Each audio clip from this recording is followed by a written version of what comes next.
에베소서 5장 1절에서 12절까지의 말씀에 첫 번째 설교, 그러니까 한 번 더 설교할 거거든요. 그래서 두 번에 걸쳐서 설교할 건데 그 첫 번째 말씀을 전하려고 합니다.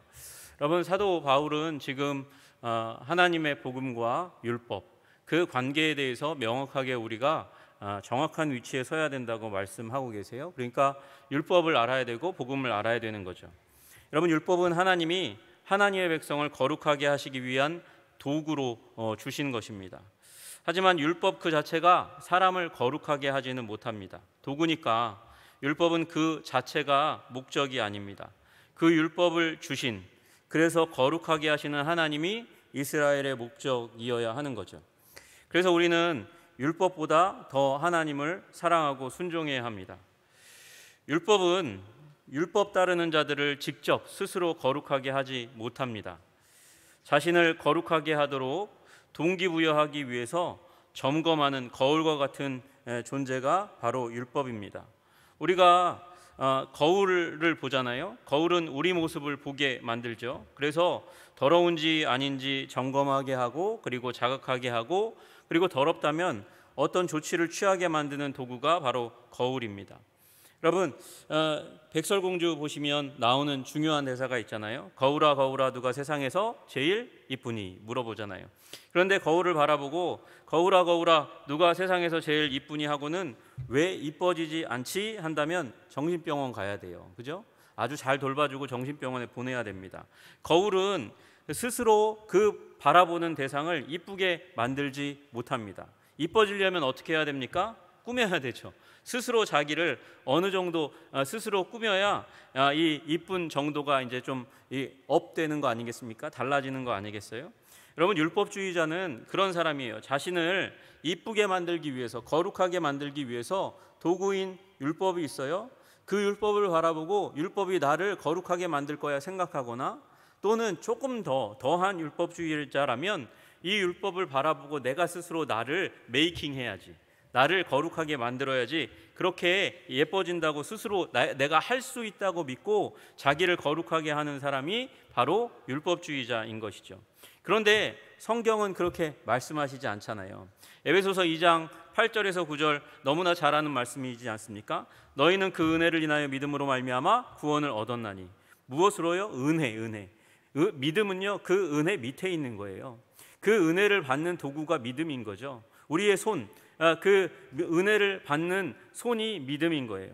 우리는 은혜로 구원받아요. 너희는 그 은혜에 의하여 믿음으로 말미암아 구원을 받았으니 이것은 너희에게서 난 것이 아니요 하나님의 선물이라. 전적인 하나님의 선물이라는 거예요. 우리에게서 난 것이 아니라는 거예요.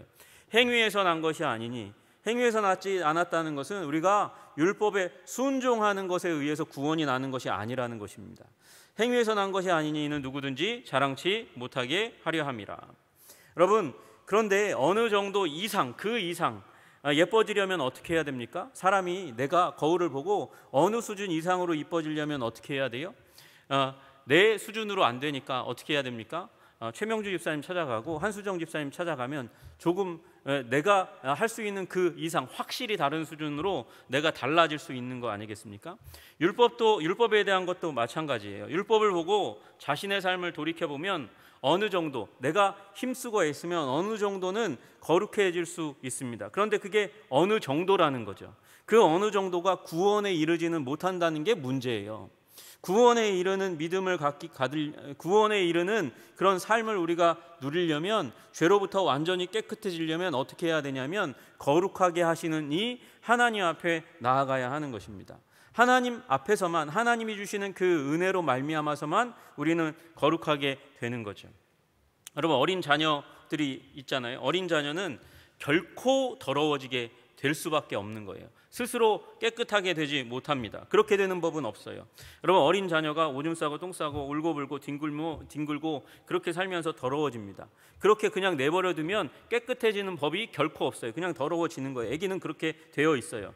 그러면 부모가 그 아이의 건강을 바라면서, 온전함을 바라면서 그를 향해서 나아가 깨끗하게 하려고 하는 거죠. 그런데 스스로 깨끗하게 하겠다고 몸부림치면 더 엉망이 되죠. 더 엉망이 되는 겁니다. 그건 더 엉망이 될 수밖에 없습니다. 자신의 얼굴에다가 옷에다가 손을 대면 댈수록, 몸부림치면 칠수록 더 오물덩어리에 자기를 비벼대는 일이 일어나는 거잖아요. 더 더러워지는 거예요. 여러분, 그를 깨끗하게 하는, 그 아기를 깨끗하게 하는 자가 없다면, 그 깨끗하게 하는 손길을 거절하면 그는 더욱더 더러운 가운데 계속 있을 수밖에 없다. 이게 바로 율법주의의 한계인 거예요. 바리새 유대인의 율법주의의 부작용인 거죠. 여러분, 거룩은 율법에 의해서가 아니라 율법을 통해서, 율법이라는 도구를 통해서 하나님과의 관계 가운데로 초청하시는 그 하나님에 의해서만, 하나님과의 관계 가운데 하나님에 의해서만 우리는 구원받을 만한 거룩을 얻으시는 줄로 믿으시기를 주님의 이름으로 축복합니다. 그래서 율법이 아니에요, 하나님이세요. 율법은 도구예요. 하나님의 관계 안에서만 우리는 거룩함을 누릴 수 있는 거죠. 근데 바울은 그렇게 스스로 거룩하게 할 수 없는데도 불구하고 거울과 같은 그런 도구인 율법을 보고 스스로 자기를 깨끗하게 하자는 율법주의 가운데 빠지게 될 때 일어나는 문제들, 그 문제를 한 3가지 그림으로 오늘 본문 가운데 그려내고 있어요. 그걸 예수 믿는 그 온전한 복음 가운데 있는 그것과 대조해서 이렇게 표현하고 있는 것을 우리는 보게 됩니다. 여러분, 율법주의에 속한 자들은 어떻게 될까요? 종의 멍에를 지게 될 수밖에 없다고 말씀하고 계세요. 여러분, 여기 1절 보시면 그리스도께서 우리를 자유롭게 하시려고 자유를 주셨으니 그러므로 굳건하게 서서 다시는 종의 멍에를 매지 말라, 이렇게 말씀하세요. 여러분, 종의 멍에를 매지 말라고 그리스도께서 우리를 자유하게 하셨다고 그렇게 말씀하시잖아요. 우리는 자유인이에요. 이걸 지난 시간에 말씀으로 전했습니다. 여러분, 아브라함의 자녀, 그 자녀들의 비유를 통해서 말씀드렸잖아요. 믿음의 조상 아브라함, 그에게는 대표적인 2 아들이 있습니다. 여종 하갈의 아들. 그러니까 여종 하갈의 아들인데 아들은 아들인데 아브라함의 아들인 건 분명한데 그 이스마엘, 종의 정체성을 가진 이스마엘과 같은 그 이스마엘, 그리고 또 하나 자유인인 자기의 부인인 사라에게서 난 아들, 약속의 아들 이삭, 그 2 아들을 비유했잖아요. 사라의 아들 이삭은 어떤 존재입니까? 믿음으로 탄생한 아들이잖아요. 후손 출생이라는, 그 자녀 출생이라는 하나님의 약속을, 하나님이 주시는 약속, 그 하나님의 약속을 통해 주시는 전적인 은혜, 그것에 의지해서 낳은 아들이잖아요. 심지어 잘 믿지도 못했어요. 그 아브라함과 사라가 잘 믿지도 못했는데 그 가운데 주신 그 약속을 그냥 신락같이 붙들었을 뿐인데 하나님께서 그 신락 같은 믿음을 보시고 허락하신 아들이 바로 이삭이잖아요. 여러분, 이 이삭이 상징하는 것이 바로 전적인 하나님의 은혜에 의해서, 약속으로 주신 그 은혜에 의해서 우리의 어떤 개입, 공로, 그런 기여도도 없이 그렇게 주신 은혜에 의해서, 철저하게 은혜에 의해서 주신 아들이 이삭이고, 이 이삭은 바로 은혜로 구원받는 참 그리스도인, 그 그리스도인을 상징하는 아들이라는 것을 우리가 지난 시간에 보았습니다. 여러분, 이스마엘은 어떤 존재입니까? 여종 하갈에게서 낳은 아들이잖아요.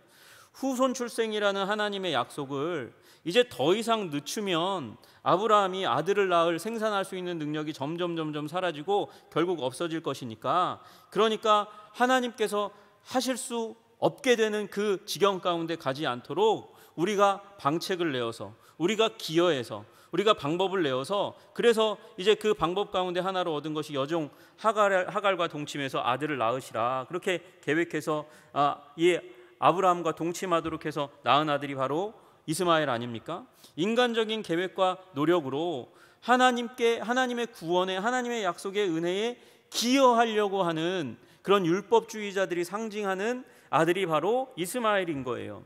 여러분, 이스마엘과 같이 그렇게 구원을 마치 내가 노력해서 얻을 수 있는 것으로, 하나님의 구원에 내가 기여할 수 있는 것으로, 그 기여를 위해서 온갖 방법과 행동을 하려고 하는 그 율법주의자의 문제가 무엇이냐면 이 종의 멍에를 매게 되는 것이라는 거죠. 여러분, 멍에를 맨 소 잘 아시잖아요. 하루 종일 무거운 짐을 지고 짐을 지거나 또는 밭을 가는 쟁기를 어깨에 메고 이제 하루 종일 노동을 합니다. 등골이 휜다. 그런 이 형용이 맞을 만큼 그렇게 하루 종일 고통하는 게 바로 멍에를 맨 소예요. 그런데 그 멍에를 맨 소와 같이 취급받는 종 말이죠. 종. 여러분, 재산의 일부고 짐승과 같은 존재로 여겨지는 그 종이 주인의 명령에 따라서 하루 일과를 아주 고되게 감당하고 저녁이 되면 지칩니다. 등골이 휜니다. 그런 등골이 휜 노예의 모습이 바로 율법주의자, 율법을 따라 구원을 얻으려고 하는 사람들의 삶의 모습이라는 거예요.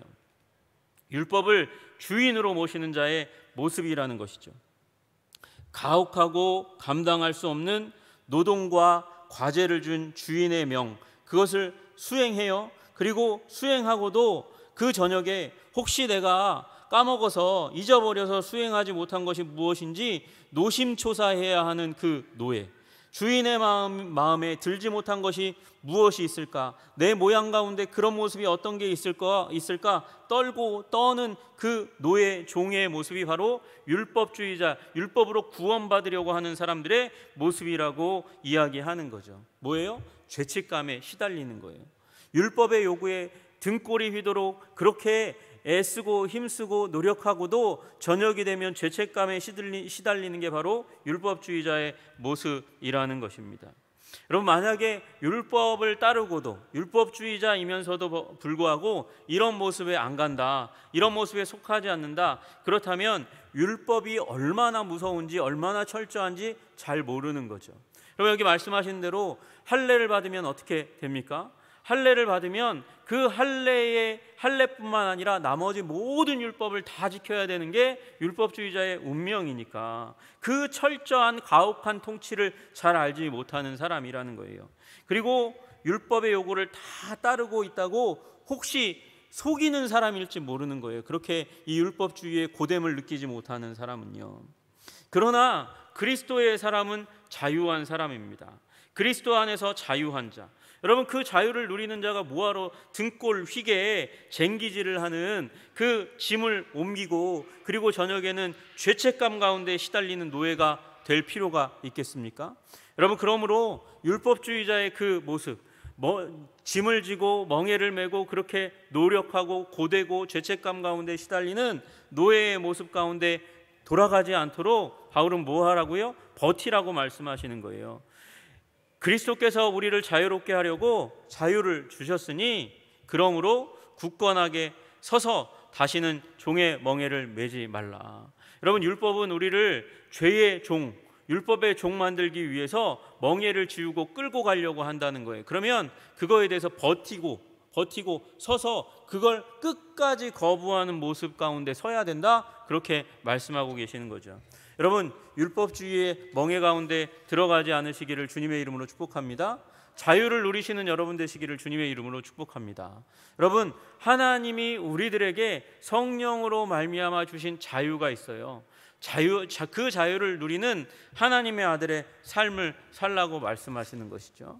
또 하나의 그림은 뭐냐면 영적인 거지의 삶이에요. 거지의 삶. 여러분, 혹시 대서양 건너는 유람선 티켓 가진 자의 이야기를 혹시 들어본 적이 있는지 모르겠어요. 대서양을 횡단하는 배에 가난한 승객이 탑승했어요. 뱃삭도 겨우겨우 마련했어요. 그러니까 배에 탄 것만도 감지덕지 그렇게 여겼어요. 그런데 배가 고프잖아요. 그래서 배가 고파가지고 견디기가 힘드니까, 너무도 견디기가 힘드니까 배가 굶주리는 그 시간만 되면 이 식당으로 달려가는 승객들을 바라보면서 부러운 눈으로 그렇게 바라만 보고 있다가 며칠을 굶다가 드디어는 도저히 못 참고 그냥 식당으로 들어가 버렸어요. 그리고 음식을 막 달라 그래서 허겁지겁 먹었어요. 배불리 먹었어요. 그리고 이제 먹고 나니까 자기의 이 돈 없는 상태가 이제 어떻게 될까 이제 고민하면서 선원을 불러가지고 얘기하는 거죠. 죄송해요, 제가 돈이 없어요. 제가 밥값을 지불할 만한 능력이 없습니다. 용서해 주세요. 그렇게 얘기하고 있는데 선원이 이상한 눈으로 그를 쳐다보는 거예요. 쳐다보면서 뭐라고 얘기하냐면, 손님 무슨 말씀하시는 거예요? 손님이 지불한 그 배 티켓에 음식값도 같이 속해 있어요. 그냥 오셔서 드시면 돼요. 여러분, 이게 무슨 삶을 의미하는 걸까요? 간신히 구원받은 삶을 의미하는 거예요. 배는 탔어요. 배는 타가지고 유럽에서 대서양 건너서 미국 땅까지는 가게 되는데 그 티켓이 가지고 있는 그 권위를 그 권한을 알지 못해가지고 배만 타고 음식을 먹을 수 있는데 침실에 그 푹신한 침대도 누릴 수 있는데 그걸 누리지 못하는 삶에 대해서 얘기하는 게 바로 이 예화의 목적이거든요. 여러분, 그런데 율법주의자는 이 배조차도 심지어 못한다는 거예요. 천국에도 못 간다는 거예요. 그 어떠한 그리스도 예수께서 주시는 유익도 누리지 못한다는 것이죠. 여러분, 2절 보세요. 2절. 보라나 바울은 너희에게 말하노니 너희가 만일 할례를 받으면 율법주의 가운데 갇히면 율법을 순종해야 된다고 얘기하는 그 말을 듣고 그것에 묶이면 무슨 일이 일어나냐? 그리스도께서 너희에게 아무 유익이 없으리라. 중요한 말씀이에요. 여러분, 밑줄을 치셔야 돼요. 그리스도께서 너희에게 아무 유익이 없으리라. 여러분, 지상 최대의 선물이 무엇입니까? 예수 그리스도이십니다. 지상 최대의, 하나님께서 우리 인류에게 주신 지상 최대의 가장 고귀하고 값진 선물이 예수 그리스도예요. 그런데 그 예수 그리스도, 천하 인간에게 구원을 주시는 예수 그리스도, 구원의 길이요 진리요 생명이신 그리스도, 그분, 인류에게 주신 가장 위대한 구원의 길인 그 예수 그리스도가 이 한 인간의 삶 가운데 도저히 아무 유익을 미치지 못하는 삶을 살게 될 수밖에 없다고 이야기하는 것이죠. 여러분, 찰스 스펄전 목사님이 한 번은 그렇게 얘기한 적이 있어요. 이게 예수님 믿고 살다가 죽었는데 천국이 없으면 어떻게 합니까? 누군가가 그렇게 물었어요. 죽었어요. 그런데 천국이 없어요. 그럼 어떻게 할 겁니까? 그렇게 얘기했어요. 그랬더니 찰스 스펄전 목사님이 이 설교의 황태자라고 하나님 말씀을 정말 감동적으로 잘 전하는 이 영국의 설교자가 뭐라고 말씀하셨냐면, 개처럼 죽어야 하고 사후가 없다고 하더라도, 천국과 지옥이 없다고 하더라도 나는 여전히 그리스도인이기를 선택할 겁니다. 왜냐하면 우리가 선택할 수 있는 모든 인생 중에서 이것과 비교될 수 있는 것은 단 하나도 없기 때문입니다. 그렇게 얘기했어요. 여러분, 이 말씀 뭐냐면, 여러분, 천국이 없다 할지라도 가장 고상하고 멋있고 아름다운 삶의 방식이 그리스도인의 삶의 방식이라고 이야기하는 거예요. 그런데 이 그리스도인의 삶이 그만큼 유익이 있어 보이고 힘이 있어 보여서 사람들이 그것을 취한다 하더라도, 여러분 한번 생각해 보세요. 그것은 그림자라는 거죠. 구원 없는 거, 복음 없는 거, 율법주의는요, 예수 그리스도를 알면서도 율법으로 구원받으려고 하는 거잖아요. 그 삶, 여러분, 그 비스무리한 삶, 예수 그리스도 믿는 비스무리한 삶, 그 삶을 보더라도 권능이 있어 보일 만큼, 유익이 있어 보일 만큼 우리를 속인다는 거예요. 여러분, 그러나 여러분, 그리스도 예수의 복음은 그보다 훨씬 더 멋있고 더 아름답고 더 권위 있고 더 능력이 있는 삶이에요. 여러분, 그러니까 그 비스무리한 삶을 선택하는, 율법으로 구원받는 예수 그리스도도 있고 그리고 율법도 있지, 그 둘을 함께 붙잡으면 되는 거 아니야? 그러니까 그 둘을 함께 누리면서 살면 되지, 그렇게 얘기하는 그 주장 앞에 사도 바울은 얘기하고 있는 거예요. 그렇게 예수도 알면서도 불구하고 그 하나님의 전적인 은혜를 부정하고 네 노력으로 구원받을 수 있다고 하는 율법주의, 행동주의를 선택하면 너는 예수 그리스도 안에 있는 그 어떠한 유익도 받을 수 없어 라고 얘기하는 거예요. 그 어떠한 유익도 받을 수 없다라고 얘기하는 거예요. 여러분, 통장에 100억이 있어요, 1000억이 있어요, 그 1조가 있어요. 그런데 그것을 꺼내어 쓸 수 있는 패스워드가 없어요. 그것을 꺼내어 쓸 수 있는, 은행에 가가지고 나를 증명할 수 있는 아이디 카드가 없어요. 아이디 카드를 발행할 수 있는 권한이 내게 없어요. 그럼 어떻게 됩니까? 그건 내 것이 아닌 거예요. 여러분, 율법주의는 그런 존재라는 거예요. 너희가 만일 할례를 받으면 그리스도께서 너희에게 아무 유익이 없으리라. 여러분, 그러니 구원은 내가 받을 수 있는 것이 아니에요. 하나님께서 은혜로 주신다는 굳건한 믿음 가운데 우리 그냥 믿음으로 주님 앞에 은혜 주옵소서 구하시는 여러분 되시기를 주님의 이름으로 축복합니다. 사도 바울은 그 그림 가운데 들어가는 거예요. 그 부요가 그 예수 그리스도로 말미암은 하늘의 부여가, 천국의 부여가, 그 어마어마한 보화가, 그 가치가 나의 것으로 주어질 수 있는데, 그 구원을 내가 받을 수 있다고 주장하고 내 행동으로 받을 수 있다고 주장하는 그 어린아이와 같은 노력으로 하나님의 그 구원을 받으려고 노력하면 어떻게 된다? 여러분, 끊어진다는 거예요. 4절에 보니까 율법 안에서 의롭다함을 얻으려 하는 너희는 그리스도에게서 끊어지고 은혜에게서 떨어진 자로다 말씀하시는 거죠. 은혜 못 받는다는 거예요. 그리스도에 속한 자가 될 수 없다는 것이죠. 그래서 그리스도가 너희에게 아무 유익이 없으리라, 어마어마한 보화가 내 것이 될 수 없다, 그렇게 말씀하시는 것입니다. 그러니 여러분, 구원을 위해서가 아니라 구원에 감사해서, 구원에 감격해서, 구원의 자원에서 하나님께 사랑을 드리는 여러분 되시기를 주님의 이름으로 축복합니다. 여러분, 이 트랩 가운데 빠지면 안 되는 거예요. 아무 유익이 없다 말씀하시는 거죠. 또 하나의 말씀, 여러분, 율법주의에 속한 자들은 여러분 막다른 골목을 만난 달리기 선수와 같다는 거예요. 경주자 같다는 것입니다. 여러분, 7절 보니까 너희가 다름질을 잘 하더니 누가 너희를 막아 진리를 순종하지 못하게 하더냐 하면서 한탄하고 있습니다. 여러분, 믿음으로 하나님이 주신 그 은혜를 따라서 믿음으로 감격해서 달리기 하는 그 질주하는 선수들처럼 달리기를 감당했다는 거예요. 누가요? 복음에 속한 사람들이, 예수님의 은혜를 전적으로 믿던 사람들이 그렇게 달려왔다는 거예요. 너희가 다름질을 잘 하더니. 그런데 율법주의를 딱 만나고 나니까 무슨 일이 일어났다? 누가 너희를 막다른 골목에 이른 거예요. 그리고 더 이상 진리를 순종하지 못하는 일이 일어났다 말씀하고 있습니다. 여러분, 율법주의는 막다른 골목이에요. 막다른 골목. 무엇은 하라고, 무엇은 하지 말라고, 그렇게 하면 안 된다고, 못한다고, 죽는다고, 저주받는다고, 왜 그렇게 하냐고 얘기하는 율법주의의 음성을 귀 기울이면 더 이상 앞으로 전진할 수 없다는 거예요. 순종을 기쁨으로 하면서 그렇게 자원하며 기쁨으로 앞으로 전진해 갈 수 없다는 것입니다. 구원과 상관없는 도덕적인 율법적인 잣대만 들이대도 위축되고 마음이 쪼그라들고, 옆에서 사람들이 이렇게 얘기하는 에휴 라고 얘기하는 그 한탄 소리만 들어도 저게 진짜 저 어떻게 하려고 저래, 그런 말만 들어도 마음이 쪼그라들고 하나님께 마음껏 순종할 수 있는 그 자발적인 기쁨과 헌신의 삶이 줄어드는 거예요. 여러분, 그래서 율법주의자 근처에 가면 안 돼요. 여러분, 율법주의자가 어떤 사람입니까? 평가하는 사람이고 평가해서 무시하는 사람이에요. 그 비평하고 비난하는 사람들, 여러분, 그런 사람들이 율법주의자에 가까운 사람이에요. 저걸 하나님께 드리는 헌신이라시고 저렇게 드리고 있어? 저렇게 하고 있어? 저게 영광이 되겠어? 여러분, 아니요.